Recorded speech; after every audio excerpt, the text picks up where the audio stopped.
I got to watch them play Baylor. I think it was 2 weeks ago. That's what they did. They literally just ran the ball over and over and over. So, obviously that's a big part of the offense. And, just like Michigan, we got to show up and we got to show that we're ready to play the run all day. You guys seem to love defending the run. Yeah, we do it every day. So you got to love it. It's fun. You got to love playing smash mouth football. I'll ask the obvious, but what's it going to be like going up against Jackson after he was here for 2 years? Yeah, I mean, he's a good player, and Auburn's a good team. Looking forward to just being a competitor, honestly. That's most important. Another day to go and compete, no matter who's over there running the offense. Really doesn't matter. Just going out looking for another chance to compete and continue to strive to be the best defense in the country. To give you guys an advantage knowing what he's capable of? I mean, you practiced against him all last year. Yeah, again, we saw him last year. We hadn't seen him since. Obviously, you continue to get better as a player, but, that's not what our goal is. Our goal is just play the best definition of OU defense, and regardless of who's at quarterback and who's not. What kind of lift was it to get Kendall Dolby back out there on Saturday? Yeah, man, that dude's a glow plug in a diesel truck, some might say. Some people might not know what that is, but, when that truck gets cold and it's cold in the winter, if you don't got that, it's kind of hard for that truck to start up. And when you get a guy like that, man, it's easy to get other people going. Man, he loves to compete. The dude is full of energy. Anytime he turn on the tape, he just, he's like Kip, just always running around, energetic. Always around the ball, and he loves to compete. Watching film, is there anything that you've seen that Jackson's gotten significantly better at through 3 games in 2025? Yeah, I mean, he has a really good arm. Jackson's always been really, really capable of throwing a really good ball. So, we got to do our job. We play really good defense over the first 3 weeks, but that doesn't mean jack. It really doesn't. You're just as good as your next best game. So you got to go out there and you got to continue to do the little things right. We got to communicate. We got to do the little things right. I can't express that enough. If you don't do the little things right, it doesn't matter who's at quarterback. Any one of you guys could go out there and be quarterback, and if you don't do the little things right, you're going to get exposed. Does that go in line with little things? Obviously, the way he runs the ball, is that something you all kind of cognizant of? Yeah. We had Jimmy Green Bean today, but, it's obviously not the same as Jackson Arnold, but he is a threat at running the ball too. He's a really good player, and like I said, we're looking forward to the competition. How's Jimmy Green Beans as a runner? Yeah, hey, he had knee surgery a couple years ago. He a little loose, not really ball conscious or protecting the ball, but he was struggling today. Is he a better runner or thrower, would you say? I'd say thrower. He is a pocket passer for sure. Not dual threat at all. Probably wouldn't get recruited anywhere. Most definitely would be a crawl on quarterback for sure. How many interceptions y'all get on him today? I got 2 myself, so he did throw quite a bit today. We were getting after him. Do you feel like this team is where you guys wanted it to be heading into conference play? Yeah, in my perspective and, through my recruiting process, I was all about people.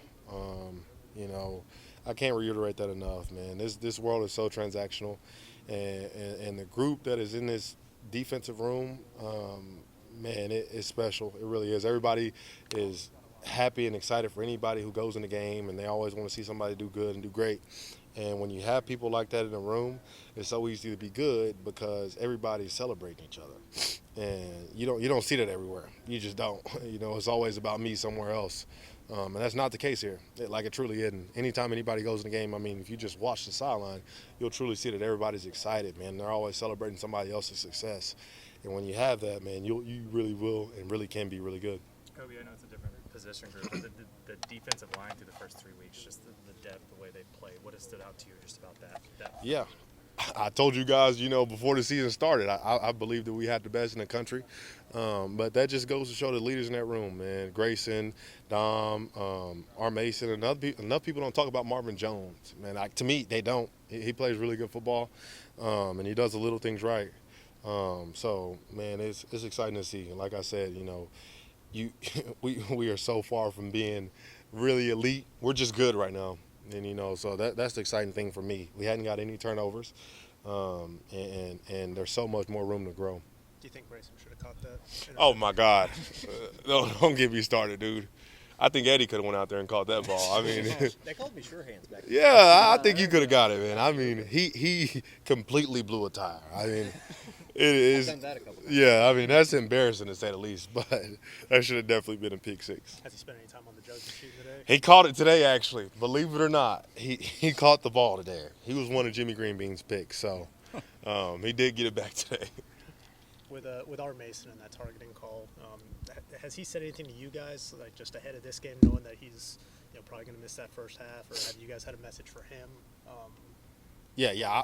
I don't know much about it.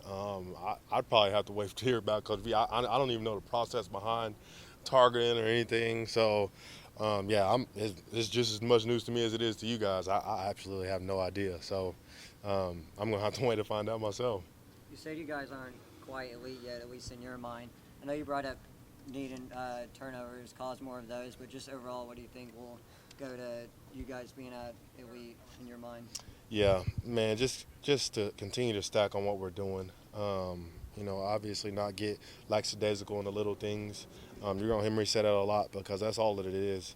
A lot of teams in this new day and age, they do a lot of wicket formations and just make it option football. And the one time you don't do your job is the one time that it'll lead to a big play.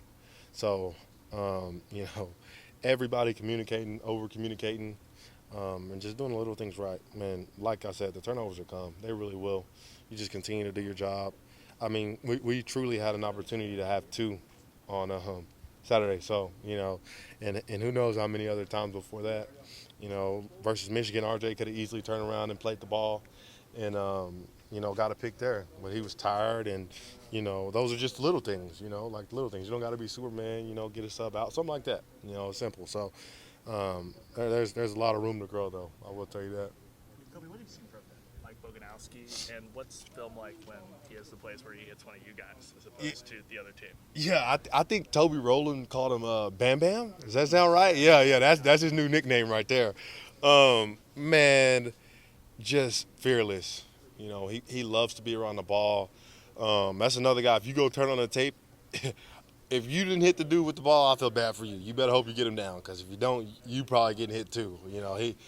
He's a ball hawk, loves to be around the ball, man, and he loves his teammates. You've never seen him on social media or being sad or dogging it because he ain't getting as many snaps behind RJ. If you watch special teams, the dude is always the first one down the field. Like, it's crazy. Every single kickoff, I don't think he's ever lost a rep down the field.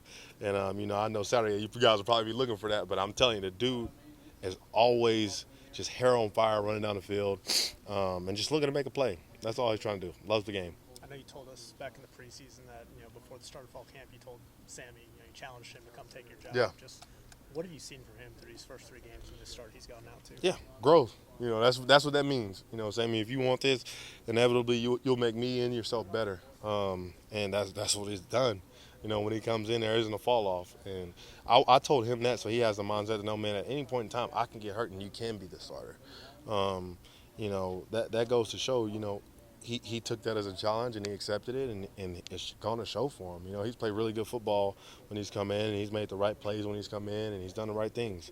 And for Sammy, he's still got to, mature in little different aspects of his leading and getting the guys lined up and, being a field general, because that's what a Mike linebacker is. Everybody likes to make it something that it's not, and it's really not. It's just lining everybody up, being the boss, telling people when and what to do, and just being a dog. It's simple. So I'm excited for Sammy, man. I really am. He's come a long way, and he's always learning. He believes in me as much as I believe in him, and so that's most important in that room, and that goes for Owen too. When I told that to Sammy, I actually had the guy circled up like this, and I told that to everybody. Everybody in here has a chance to play. Everybody in this group can be a starter somewhere. I believe that. Everybody in our 1 or 2 deep can go to any SEC school and start. If you don't believe me, you just seen it 2 weeks ago on Heineke. Balled out. Man, everybody's like, who the heck is this kid?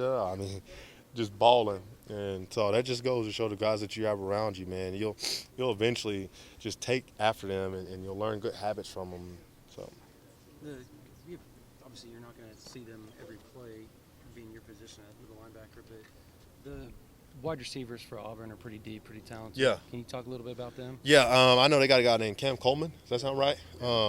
They got the guy Singleton, I think, from Georgia Tech. I've seen him play for a couple times because for some reason, I don't know why, but we always get to watch the Georgia game. So I've always seen the dude play. Like it's weird. He's a really good player. Cam Coleman's a really good player. I don't know. The other two guys aren't ringing the bell, but I do know the running back, Damari Austin, I think his name is. Me and him were in the same class, so I tried to get him to come here. So, they got really good players over there, really good skill positions. And they stand out on tape. One's a gadget guy. He's really good in space, really, really fast. So, it's going to be a challenge. Looking forward to playing him, though, for sure.